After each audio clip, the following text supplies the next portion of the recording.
mind.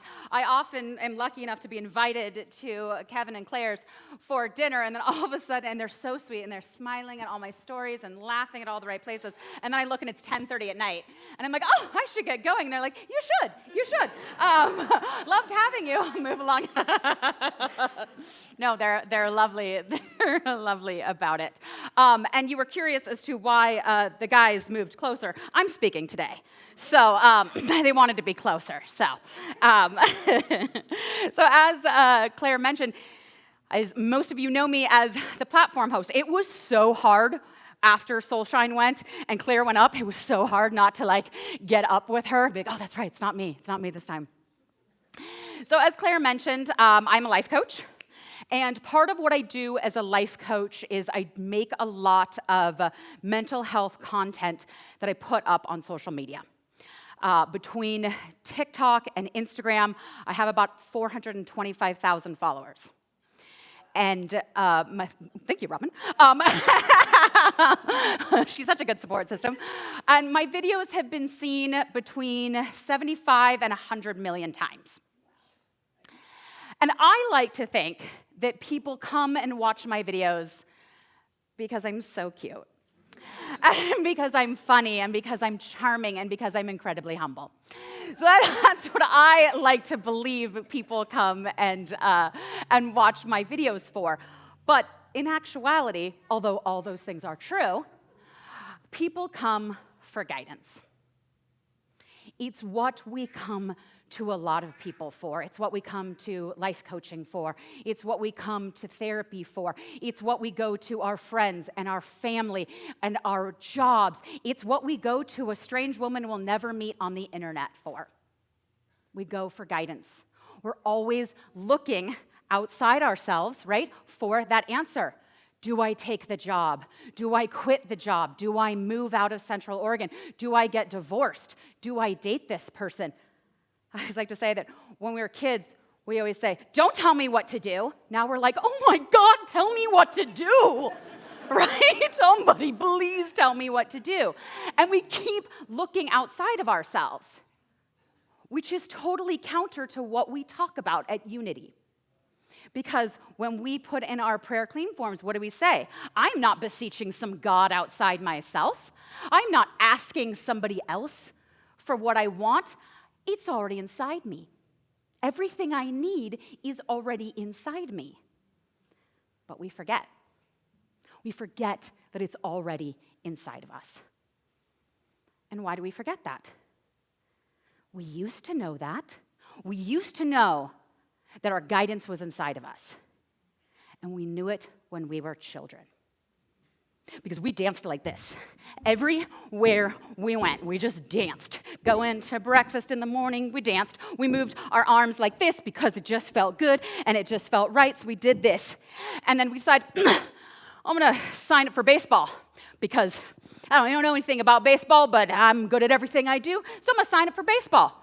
I've never swung one of those sticks and hit the ball before, but I know I can learn it. I know I can do it. I know that I'm the one that can make it happen. Because I can do anything, right? Yeah.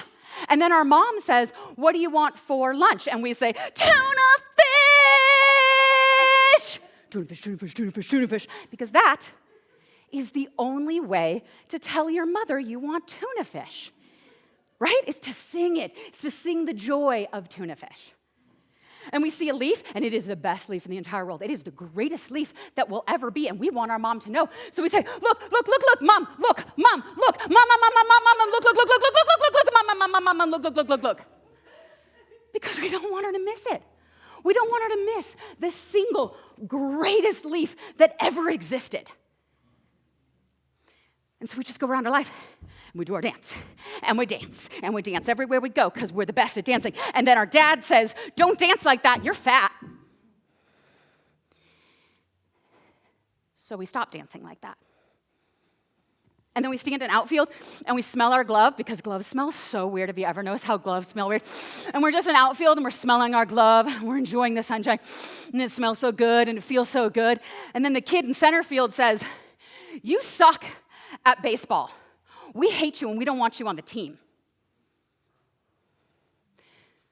So you stop playing baseball. And then you don't sing about your lunch at school anymore because the teacher says, "Oh my God, your singing is making my head hurt." So you don't ever sing anymore. Unless you're lucky enough to know, Kira, you don't sing. And I know there's so many people in the room that want to take her course and are too afraid. And you want to point out the leaf to your mom, and you go, Mom, leaf, look. And she goes, "Will you just shut up? I don't care. It's just a leaf. It doesn't matter." So you don't point out the things that look cool anymore. And you realize that to be good, you have to be very, very small. So you put yourself in a box, and you make the box as small and as tight as you can because you want to be so good, because you want to be loved. And you learn that to be loved means you have to be very, very small. And the thing about being human is that we would rather be loved than be ourselves.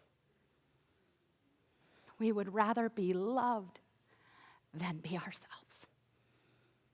So we lock it away, and we don't show it to anybody, and we don't show it to anybody long enough that we stop showing it to ourselves.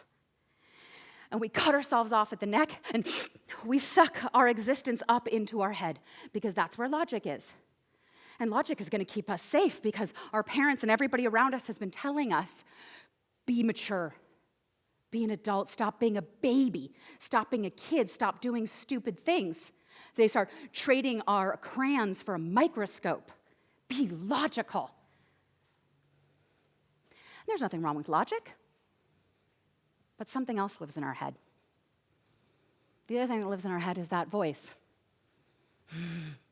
That voice that says, I'm too fat, I'm too ugly, I'm too stupid, I'm not a good mother, I'm not a good husband, I'm not a good employee, I'm not a good employer, I don't even deserve to exist.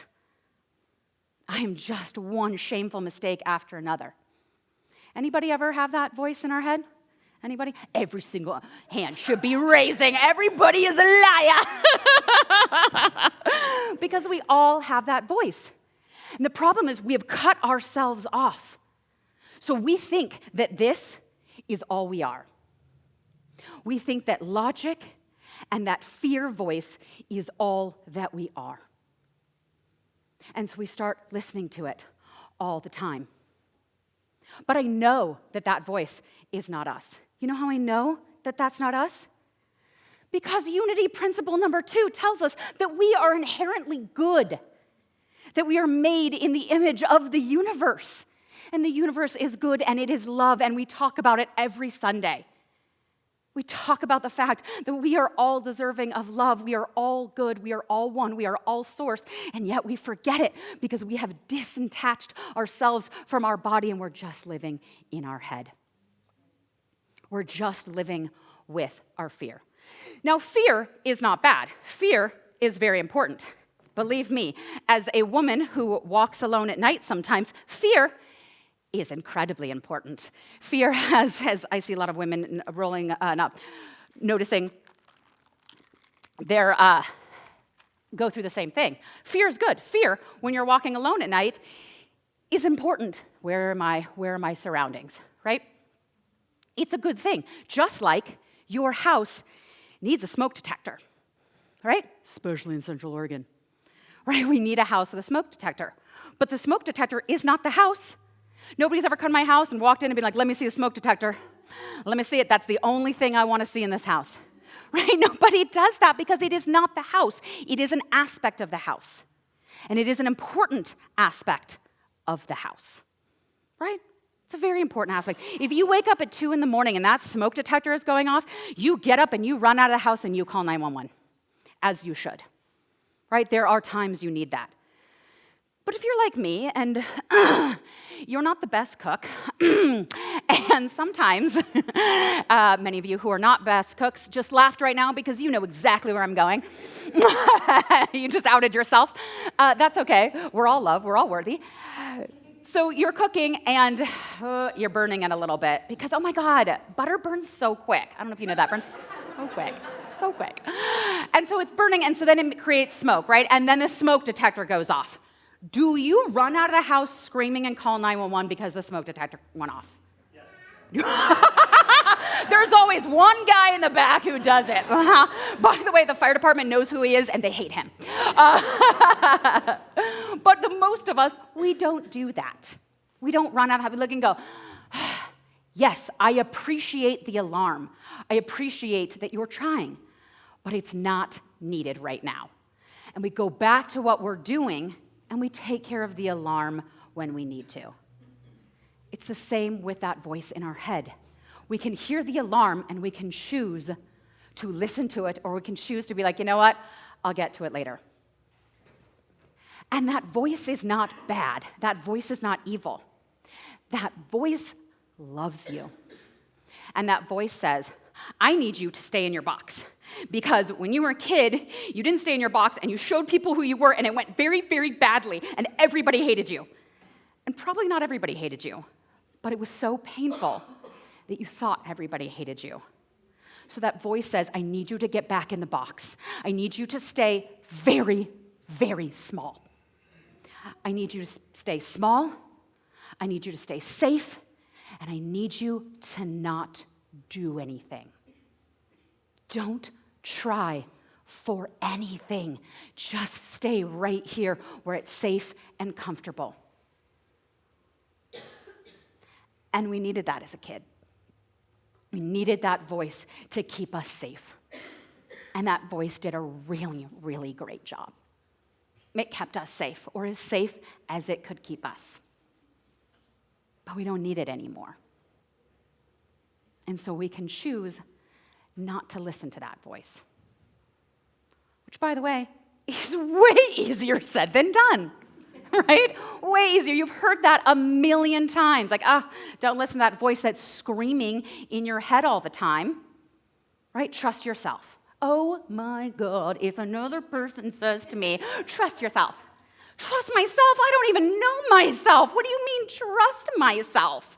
What? So that is what I do with clients. Yeah, I make content online. I call it the stuff they should have taught us in school but didn't. I talk about relationships. I talk about communication. I talk about all sorts of things we should have been taught. We still should be taught. But when I'm working one-on-one with clients, the most important thing I do is help them get out of here and get back into their body. Get back into the part of us that knows that when somebody asks you what you want for lunch, you need to say, tuna fish! Tuna fish, tuna fish, tuna fish, tuna fish. It's an entire dance you have to do. So how do we do that? It's called somatics. Somatic therapy for a lot of people. And somatics is the study of your body's sensations. Something that a lot of us don't think very much about. But your body's sensations will get you to be able to then understand your emotions. And when we understand our emotions, we start to be able to understand who we are. Because like I said, we're not that voice in our head. Neuroscience says about 11 million pieces of information comes into our body at any one given time. And then it takes the most important things, it makes emotions, it makes feelings, and then it takes it up into our head, and then our brain decides to make logical sense out of it and ends up telling us stories about what we feel.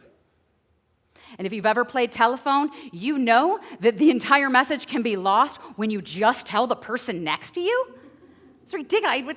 We're not even halfway through the game, and you're already screwing it up, right? That's what happens. And I can prove it because we know that the brain does a terrible job at interpreting our emotions. Know how I know? Because if our brain did a fantastic job with our emotions, we would have one song and we would have one poem. And that would explain all of our feelings perfectly, right? But we don't. We've got millions of songs. We've got millions of poems because we are always trying to find a way to make words, to make understanding of our emotions, of what we feel. And the brain is often terrible at it. So we need to get back into our body, that place that so many of us struggle to get back into. And how do we do that? Great question. I'm glad you asked. Is anybody here, he's not here today, but does anybody here know William Gregory? Tall man, white hair, often wears a beret. He's fantastic. And if he's not wearing a beret, he's probably wearing a sorting hat from Harry Potter. If you don't know him, you gotta know him. So if you know him, then you know that standing next to him is an incredible experience because he exudes so much warmth and so much love that when you are in his presence, you just get the chance to relax. Every time I'm around him, I just want to crawl into his lap. Now, he's married, so he probably wouldn't appreciate that, so I stick with just standing next to him. And sometimes when he's talking to somebody, I just stand behind him and just get some of the goodness off of him because it makes our nervous system relax. And we don't know that intellectually. We're not intellectually thinking, oh, I'm going to go up to William. I see him, and I need a hit of his warmth. That's creepy, right? We're not walking around thinking that. It's just that we see William, and we go, oh, I want to go talk to him, right? And then we talk to him. That's not true. We talk to him because it's a very tall man. We talk to him, and it just feels. It just feels. For those of you who have the privilege of knowing Reverend Jane, our Reverend who Claire mentioned retired at the end of the year. She's watching at home, so I'm sorry, Jane. But we miss her. But we don't miss her for the extraordinary things she said. She said extraordinary things. Go back and watch some of her videos. She says extraordinary things. Most of us can't remember a single one of them right now because it doesn't matter, because that is not why we spend time with her. Because when you stand in front of Reverend Jane, she is so completely present in her body, in the space, that it forces you to be present in your body.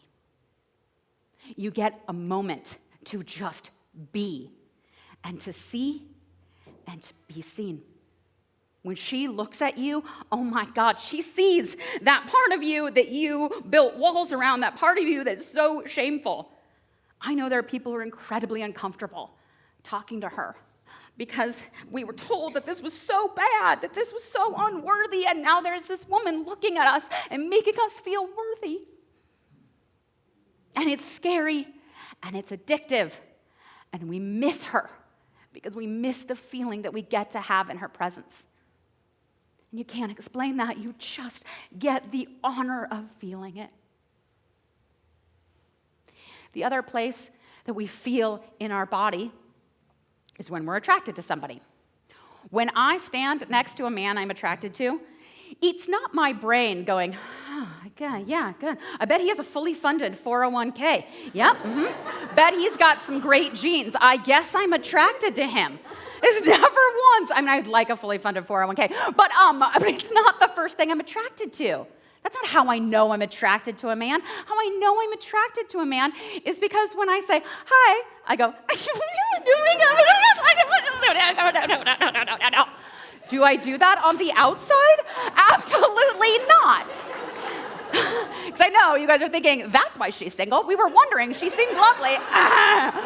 We figured it out. Whew, thank God, right? Thank God. No, I'm totally cool on the outside, but I am on the inside. And that's how I know. That's how I know I'm attracted to somebody. But I have to catch the giggly, googly feeling when it hits my body. I have to catch it there, the part that says, oh my God, we like him. We want to spend more time with him. We want to be around him. We want to kiss him. Oh my God.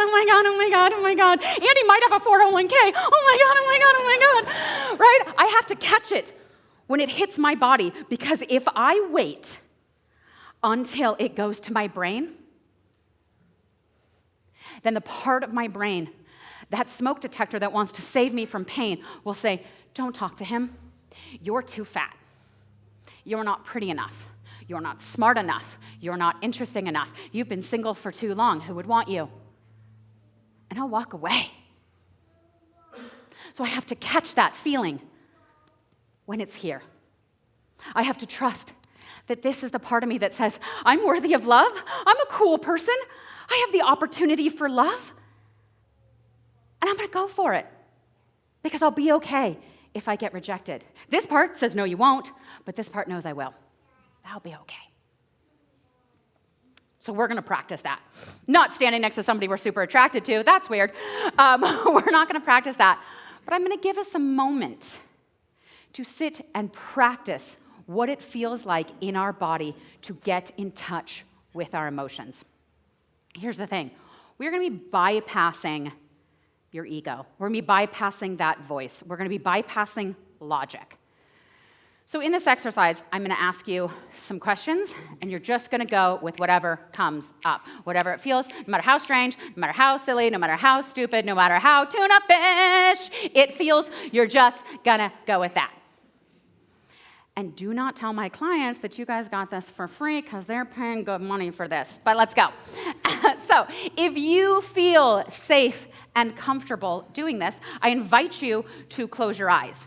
If that is not something that feels safe for you, then pick one spot and just focus all of your attention on that spot. And you're going to think about something or somebody that you love. Maybe it's a person, maybe it's an animal, maybe it's a houseplant. There is no judgment in this space. Where does that live in your body?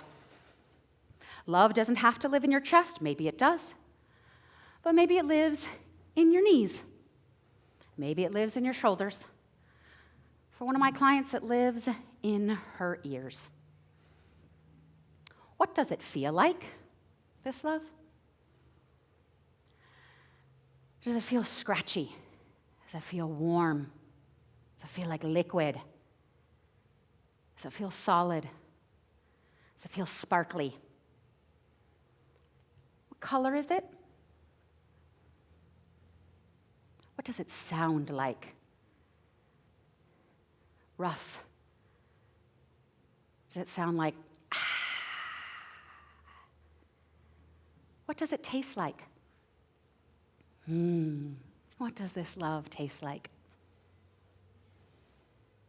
Sugary, sweet, tangy, acid, salt.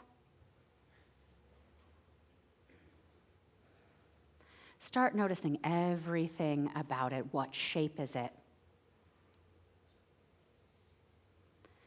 Now move that aside and start thinking about somebody that you strongly dislike. Somebody that you just do not want to be around. Don't everybody think about my mother all at once? Somebody that just, where does that live in your body? In your back, in your pelvis, in your feet, throughout your entire body? What does it feel like? Is it hard? Is it dense? Syrupy? What does it smell like? What does it taste like? And notice how different this feels in your body than what you just experienced. You're sitting in the same chair. You're in the same reality. Two completely different feelings in your body. And when you're ready, open your eyes or lose focus and come on back. That's it. That's the beginning. Just noticing as you go through your life, how do you feel? How do you actually feel? Not what do you think. I don't care what you think. I care how you feel. You ever notice that when somebody's talking to you and you really like them and you like what they're saying, you lean in? Yeah. You know, when that person you don't like invites you over for tea and you're like, yeah, and you start leaning back, right? Notice that. My body knows what it wants. Because the problem is if we don't notice our body, we don't notice what we really want and don't want. Because I will tell you, when somebody asks you to do something and you don't want to do it, there is that moment reaction of, I know I don't want to do this, but then it goes straight up to your brain goes, but don't be mean, but you should, but they're being nice, but you have time, and it starts to change. So catching that feeling when you have it. I've been practicing this so long that I can trust my guidance because I keep noticing the times in my life when something goes well, and I knew it was going to go well. I had that feeling like, oh, this is going to go well, this is going to be great, and I catch it. What was that feeling? And I've been able to identify it because for me, it's the same every time. The feeling of flow, the feeling of something being right, feels like a hot selenite crystal that's blue, and it's a rod that runs straight through the center of my body. And it's blue, and it sounds like a lightsaber. There's no judgment in this family, right? It sounds like a lightsaber, that wah, wah, wah, wah sound. And just to show my age, it tastes like the blue icy from the mall as a kid, right? I mean, we got some different ages in here, but many of us know what that blue icy tastes like. And that, it tastes like blue, right? Obviously, it tastes like blue. And so I know, for instance, when Unity said, hey, do you mind doing the talk today? Or the talk wasn't today, my God. I'm not that good, guys. But when they said, do you mind doing the talk? It was great that I could check in, and I immediately felt the rod in the center of my body. I immediately heard the wah, wah. I immediately could taste the blue on my tongue, right? The part of me that said, yeah, I can do this. I want to share this with people. I want to help. I love being on stage. I love entertaining. Yes, yes, yes. But I could also hear my smoke detector. It was like, you're going to fail. And you are going to invite friends to watch you fail? Oh my God. You're stupid. You can't do this. Everybody wants you to host. Nobody wants you to speak more than that. All week running through. I noticed it. Thank you, smoke detector. Thank you for wanting to keep me safe. I really appreciate that. That is very nice of you. And I get to choose again. And I encourage you to practice this. I encourage you to share it with others. Because if we can learn how to let that little kid out of that box, we get to meet our guidance. We get to meet the real us. And the more of us who do that, this is also why I talk about it online to people around the world, because the more that we can do this, my greatest hope is that someday I'm out of a job. Thank you.